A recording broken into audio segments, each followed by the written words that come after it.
Welcome back. It's the Scaling Secrets podcast. Mr. Steve Scanlon is here from RewireInc.com, and they coach the C-suite and develop independently effective leaders in 90 days. And some of the biggest brands on the planet trust Rewire Inc. to train their executives to become better leaders, to increase performance, and improve profitability through their science-based approach to executive coaching and leadership development. We're talking about Nike, Wells Fargo, Chick-fil-A, and so many more. So we're going to find out from Steve what it takes to be an effective leader, to be a great leader, to communicate with your team, lower stress, have higher productivity, higher employer engagement, and so much more, which can result in the business scaling beyond your wildest dreams. So Steve, glad to be speaking with you.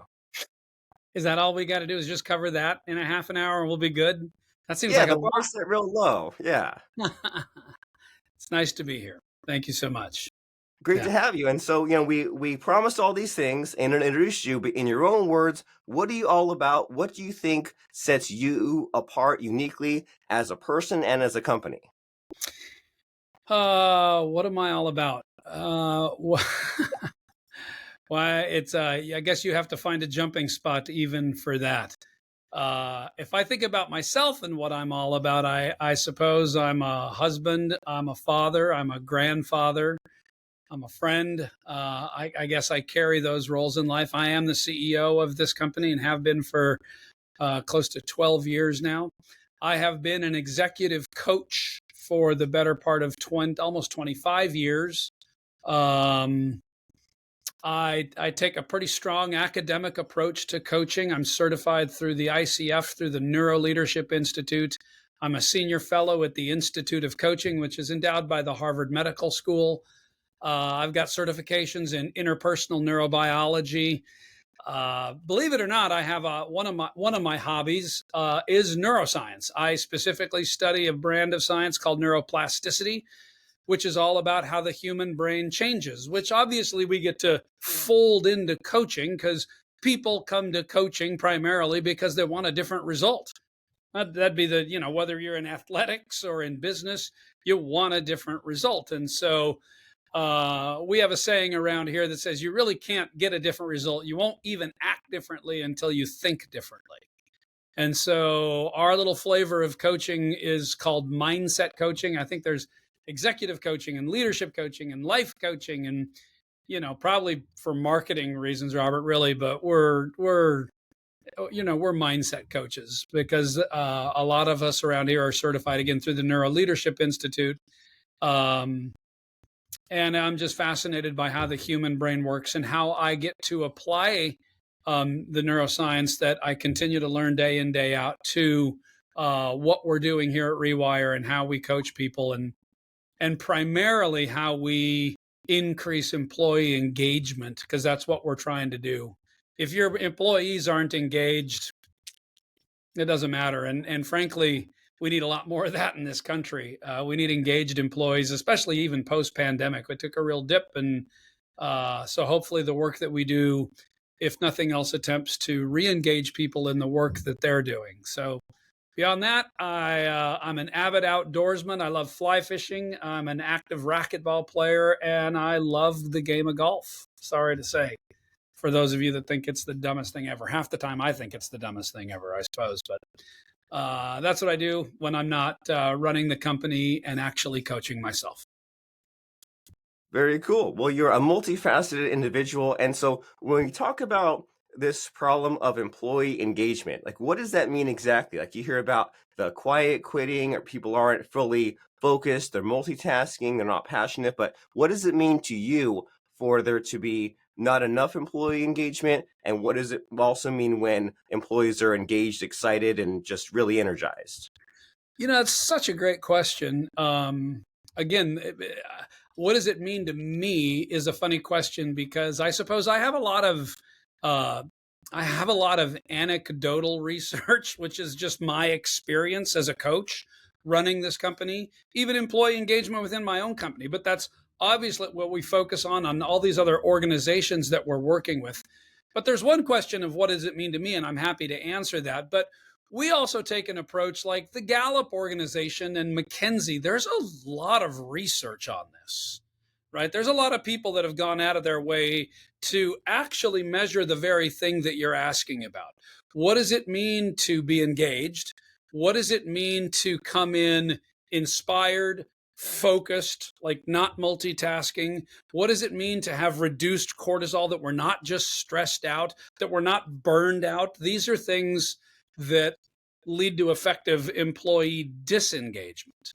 And so I was laughing with a friend of mine this morning. We were talking about this very topic, and I was sort of just laughing, going, when you actually study what employee engagement is, there seems to be a lot more research done on the cost of disengagement as opposed to the benefit of engagement. Okay. And there's just a lot of research on the effect on health, physical health, mental health, emotional health. There is a ton of research on that. That's a form of disengagement when we are physically, mentally, emotionally unhealthy. And some organizations are like, that's people's personal life. Yeah, but it's affecting their organization. It absolutely is. And the research shows that. Sick days, all kinds of things. And these are little things that show what the power of employee engagement is all about. But primarily because as a coach, I try to focus on what we call a toward state, putting our mind towards something versus away, like focusing on the negative. One key theme that we're focusing on, especially because we work a lot in financial services, is how engagement impacts creativity. If you're going through a difficult time, one of the things that organizations need to do is we need to we need people coming into meetings going, well, what if we tried this? And let's get creative. Let's get generative. Let's have generative creative thinking. The challenge is you need engaged employees for those activities, right? And if we come to a point of disengagement, whether that's, again, physical, emotional, mental, burnout, frustrations, the quiet quitting, all the things that you're talking about, there's a whole host of issues that are created, not the least of which is it's very difficult to be creative. It's very difficult to be generative. In fact, I was speaking with someone recently. I said, if you want to read the research, you can, but if you just want to prove it to yourself, go get a bunch of stressed out people together and have a creative session and let me know how that works out. Nice. Right? Because and we all laugh and go, you can't, because stress in itself is a key factor in disengagement. So, let me just ask you, and just your own anecdotal evidence. I mean, do you find people these days in business in general more or less stressed? More stressed. Yeah. And the research suggests that cortisol is on the rise. And so that's just one correlative to engagement and or disengagement. So as a strange sort of thing, even through our coaching, one of the things that we absolutely help people do is learn how to navigate stress differently than they do by practicing things like metacognition and other things that we work on in our coaching process. Because if we can reduce stress, we can increase creativity, we can increase engagement. And when we do that, the fact of the matter is, and there's a lot, like I said, Gallup and other people have proven this. This isn't some touchy-feely thing. This is about results. This is about organizations and companies getting better results. But like I said, I find it also interesting that there's a lot of research done on the lack of results as a result of the disengaged employee. Right. They focus on the lack when you're saying it's more helpful to focus on moving towards, so we get less stress, we can be more focused, more creative, more generative. And is there like a specific like issue you see, or a specific like starting point? Like you mentioned about the metacognition, and that brings to mind for me like better habits and the gratitude and the optimism. But when you jump in and you deal with these people's stress, or just figure out what the problem is and how to solve it, is there anything in particular that you see more often than not? That's a great question. And I in particular like the way you ask it. In particular, whenever you're dealing with neuroscience in the brain, as a lot of people who are your listeners can probably figure out, It's really comprehensive. The brain is incredibly complex, and human beings are complex. And so the manner in which you're asking that question, I like it because we have a tendency to go, here are the 3 ways to do this, as if those 3 ways apply to everybody always. And it's not really like that. This is a very um, complex issue for a lot of people. Having said that, there are a handful of things that, with example of practicing metacognition, just for your listeners, just so you know, still to this day, as far as most neuroscientists are concerned, the number one way to reduce stress is get better sleep. Flat out, practice better sleep hygiene. When we get slow wave, theta wave sleep, our brain actually opens this system in the brain called the glymphatic system, which is your glial cells and lymph nodes that operate together to, through your bloodstream, rid your body of dead cells, neurotoxins, and cortisol, the stress hormone, right? But what's really interesting is we're not very good at sleep in this culture. Right. And so there is not a medication that we know of that can reduce cortisol and help us with stress as good as a good night's sleep. But that's actually kind of challenging for some people to work on, because you get back to habits and stuff like that. And I just, we're forever working with people on good sleep hygiene, because it's one of those things where, as a coach, I can't put a gun to someone's head and say, hey, go sleep better right now, right? We can only practice good sleep hygiene. So that's one way. Certainly moving, exercise, and nutrition, that's not new to people. But we still need to hear that over and over and over. Like, exercise, I laugh because it's just one of those things that should make most people go, yeah, duh. But as it turns out, exercise and good nutrition are key components. And exercise in particular, the research suggests that exercise actually increases cortisol, especially if you're doing it at a hard level. But what it also does is help you get better sleep. So Nice. It sort of comes back to that. So, and then lastly, yes, we do teach a process called metacognition. And metacognition, Robert, is about helping people build a skill about how they can learn to think about how they're thinking. That's deep. Which is different than, if you ever heard somebody that said, hey, man, I'm really in my own head, or he or she's in their own head. Have you ever heard that terminology? Oh, yeah. Have you ever been in your own head? Of course. Okay, so when you hear that, let me ask you a question. Is that generally considered, if you think about that euphemism, is that a positive or a negative thing? Definitely negative. Right.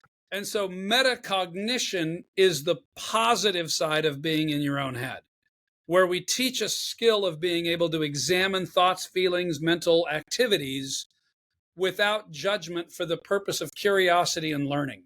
So you don't come in and go, oh, I shouldn't have done that. Or, hey, that person's this or that. And you get mad and you're spinning, and that's not good metacognition. And so when we practice good metacognition, again, we reduce cortisol.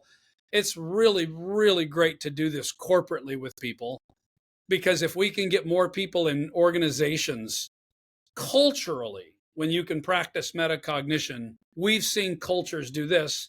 And maybe cultural health is, I don't know if it's completely synonymous, but it's very much equated to employee engagement, right? Engaged employees lead to better culture. So a lot of the psychological terms keep jumping up in my head as you're mentioning some of these things, right? Like there's the self-care, get good sleep, exercise, nutrition. And then also, as far as the being in your own head aspect, the rumination is what we don't want, but mindfulness is what we do want. But you're saying, well, instead of as far as a personal growth thing, we're applying it to the workplace and productivity and teamwork and meeting these sorts of goals. And so to help us understand the magic that you provide, do you have a fun story to share with us, like a fun case study where you jumped in and made some real change? Yeah, I love that. You and I didn't prep for this, right? So that way your people know it's real, because I don't know how I'd be able to make that up on the fly. I'll give you a story. Obviously, as a coach, one of the most foundational things to coaching is confidentiality. So I'm not going to say Joe or Billy or Susie did this or whatever. I was here's a great example of this. I was working with a CEO. I'm trying to figure out how I can shroud this a little bit in mystery without, ruining the effectiveness of the story. But I was working with a CEO who actually came to us and was like, I know that like when I get into meetings and I get in certain situations, I get hot. And when I'm hot, I I say things, I do things, and then I find myself, and people have told me this, my wife has told me this, my colleagues have told me this, then we're mopping stuff up. And so he literally came and said, "Can you help me get less hot?" And I was like, "Well, maybe." And we were practicing metacognition, which is when you get a trigger, how can you, rather than just respond to the trigger, right? Robert, you say something and it just upsets me. Well, it's pretty common. If you upset me, I'm either going to, out of self protection, lash back, say this, do this, get self protective, whatever. That's human. We're human beings. Unless if you said something to me and I recognized, whoa, I see the impact that that has on me immediately. You know, my inner dialogue could be like, whoa, Steve, notice that anger, frustration, sadness, whatever it is, that's really, now I'm having this inner dialogue. Well, if I can understand that that's going on, as opposed to just feel it, respond, which is what this client had done for many, many years. Well, we started practicing metacognition together. It's a practice. This person was in their 50s, pretty successful in business. And so that's a lot of years of habits. And so practicing metacognition, and about, I don't know, 2 or 3 months into it, I got a call from this individual, tells me this story about a legal problem their organization was having in a different state and some of the state laws. And the people that they had hired were going to take a group and leave. And there was a bunch of little situations in it. But effectively, they were going to impact the company very negatively financially. And his first thought, lawsuits, this, and I'm going to snap and freak out, threaten. And he didn't. And instead, he recognized where he was. He composed himself and he asked this gentleman a couple of questions that he wouldn't have asked because he would have just sort of snapped. Calls me the next day and says, and again, I didn't mean to be so self-serving, but he goes, "I think you just saved me about $10 million. Nice.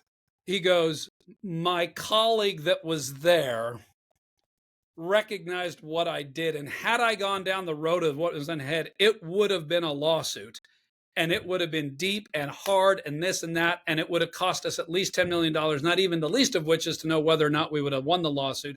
And as a result of me thinking differently, practicing metacognition, not in that I'm not doing that, and went down a completely different road. And from that point on, this guy's a believer. And then from there, it was like, what else?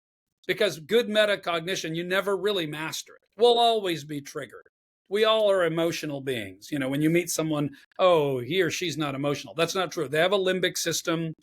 We're all emotional. Learning how to understand our emotions, which is the essence, if I'm sure you're aware of, the whole field of emotional intelligence.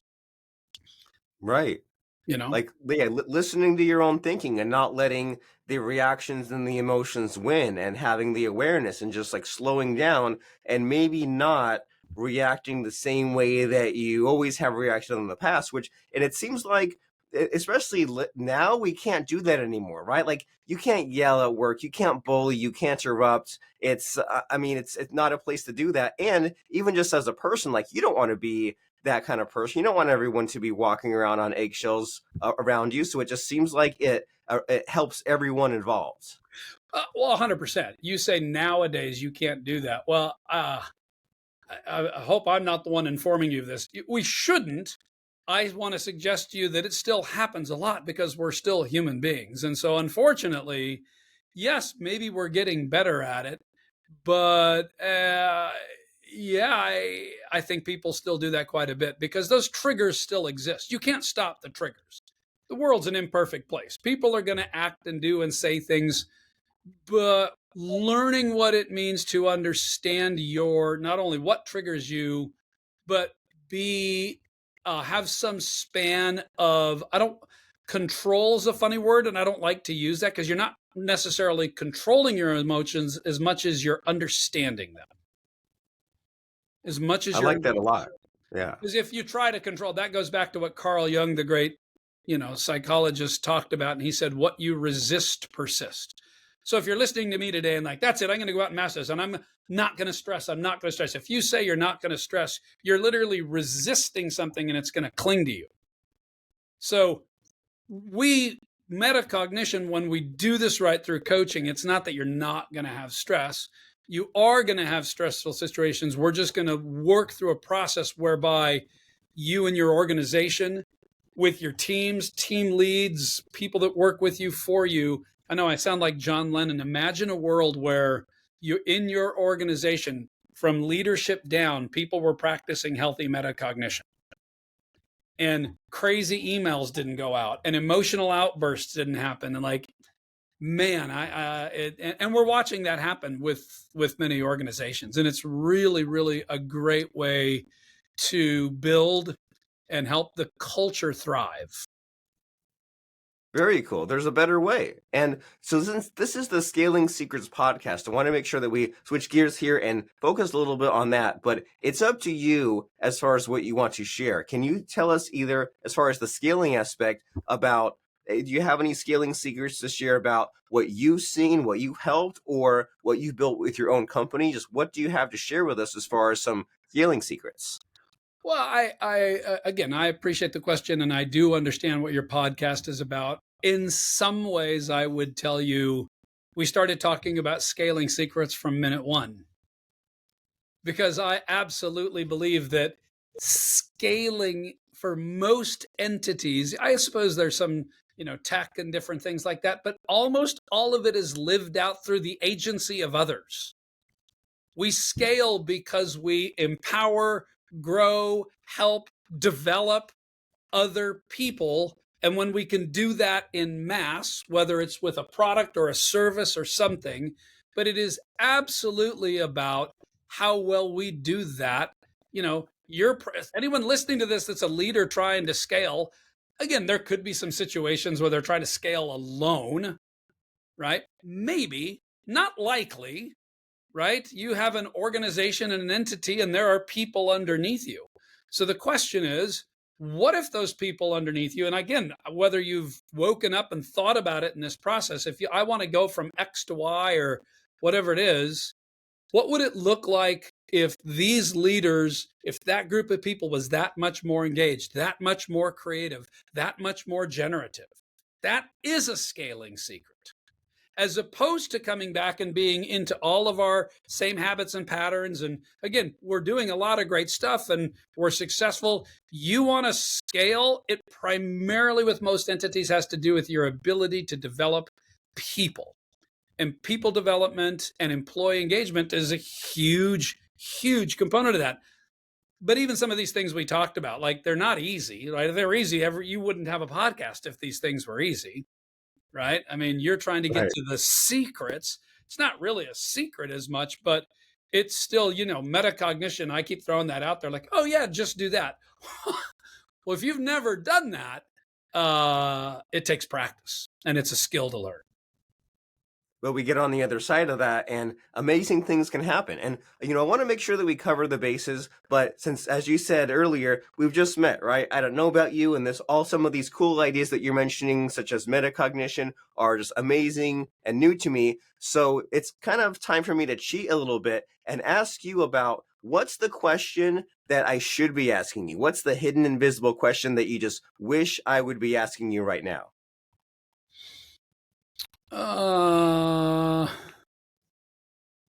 Well, I guess I have two answers to that. The first would be, you'd need to give me a lot more time than you probably can give me right now. I'd want to think about that question.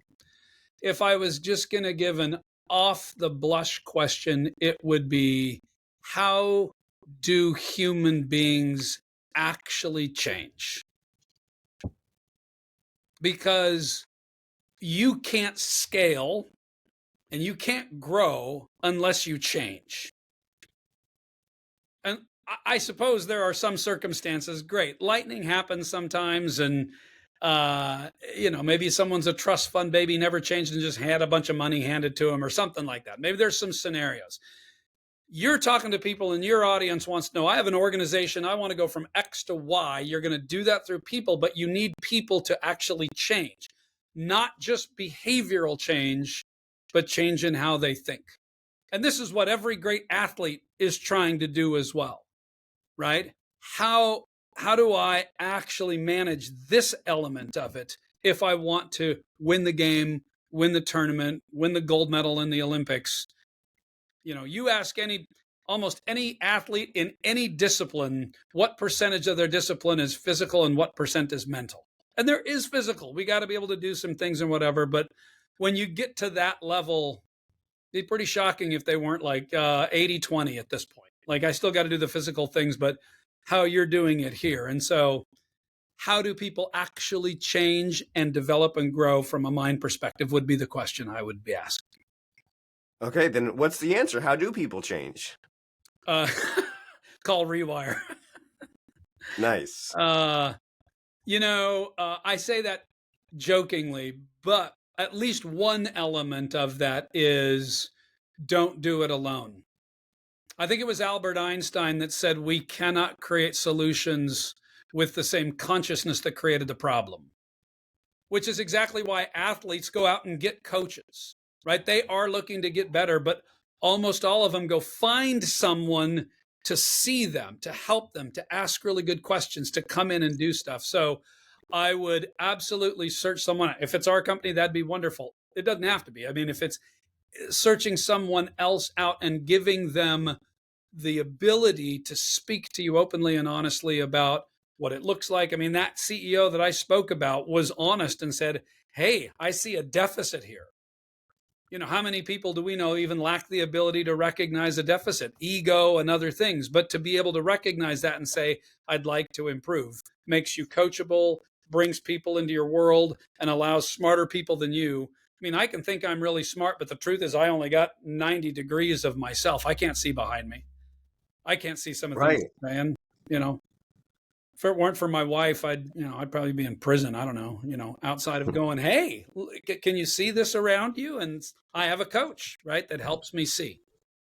So that's powerful. And as you said, that in the Scaling Secrets podcast, we talk with all kinds of people that there's this idea of changing and adapting and having the awareness and knowing when it's not working, when it is working, when you hit your limitations, and when you have this team that you kind of go up with you. And maybe some people only go for part of the ride with you, and they kind of, you swap out this person for that person. And maybe at some point you're the one who is no longer supposed to be staying in your role. And that's huge of being coachable and having a coach and just having someone to help you. And as you said, like the best athletes in the world, they all have great coaches. There's definitely no Michael Jordan or Tiger Woods that say, oh, I'm too good for it. They all say that they have someone else helping them out, and so they can ask these questions and get this assistance, even though that coach might be telling them things that they have heard of. Well, what about the focus on what actually needs to be done? And so, as we've been saying a few times,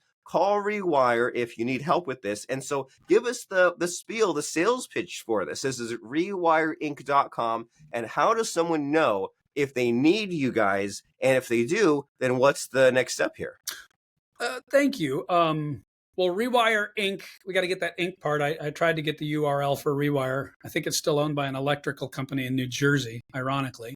So Rewire Inc., not hard to find on LinkedIn, not hard to find our website. We're rewireinc.com. A lot of resources on our website. Go there. It's really, it's pretty easy to find us.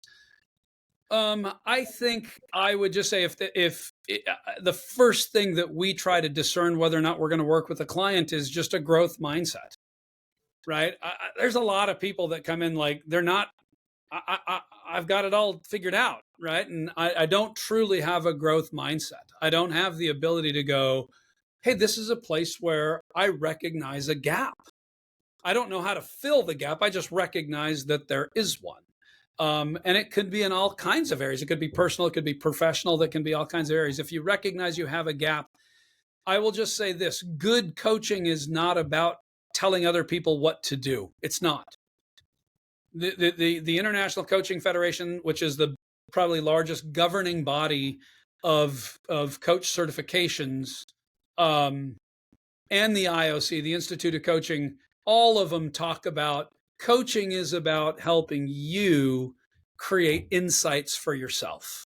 So it's a creative, artistic, and scientific way Very cool. to help draw you out. So if I'm ever coaching you and I go, dude, here's what I'd do if I were you, that language, I'm not acting as a coach in that capacity. I'm acting as a consultant and I'm telling you what to do. That's not what good coaching is. So good coaching is you engage with someone who has the willingness to study, be with you, walk with you, and ask you meaningful, thoughtful questions that maybe you haven't asked, as opposed to, hey, I'm going to listen to you, and at the end of the day, hey, you should just go do this. Just go work out. Imagine that, getting done to the, dude, here's what you need to do. Just practice metacognition. Well, that's not how we work. And I think we work at a very different level. And so if you've got a growth mindset and you hear this and think, man, my organization culturally, from an engagement perspective, could use this, we would love to engage with you. Not hard to find. I like that a lot. But your coach, like, you don't want a consultant, you want a coach who asks you the questions that you have not asked. So I love this. So if you're the kind of person that has this growth mindset, you know there are gaps, you know you need help, then REWIREINC.com is the place to go. That is RewireInc.com. And as we wrap up our conversation here, Steve, it's time to add a little bit of excitement, put you on the spot, and ask for a fun quote or lesson that you think applies as far as just putting a cap on this discussion. What comes to mind as far as quote or lesson? Oh gosh, the one that I now, because we don't have any time, I have to do the one that just popped into my mind when you said that, right? I don't have time to think about it. I'm going to chalk it up to what I call bumper sticker logic, because it is a bumper sticker that I have seen. I don't see it often. I've seen it every once in a while. And it's a little negative, but I try to have fun with it and make it positive. And it goes like this: don't believe everything you think. All right. And I like that because, and I know that sounds a little negative, but if everything you think you're right, then there'd be no reason for you to grow. And there's no reason for you to search outside yourself. So recognize that if everything you think, you deem it correct, you're effectively adopting a fairly stagnant mindset. So there are certain things that I think, and I think, whoa, that's worthy of examination. So let's not believe everything we think, and that'll actually end up being really helpful to our growth and development. Very helpful and motivating. Don't believe everything you think, but what you should be thinking is going over to RewireInc.com, and we'll see you there. And thank you very much, Steve, for an enlightening conversation. Lots of ideas, lots of help, lots of insights. RewireInc.com. Go there right now. Perfect. Have a great day. Thank you.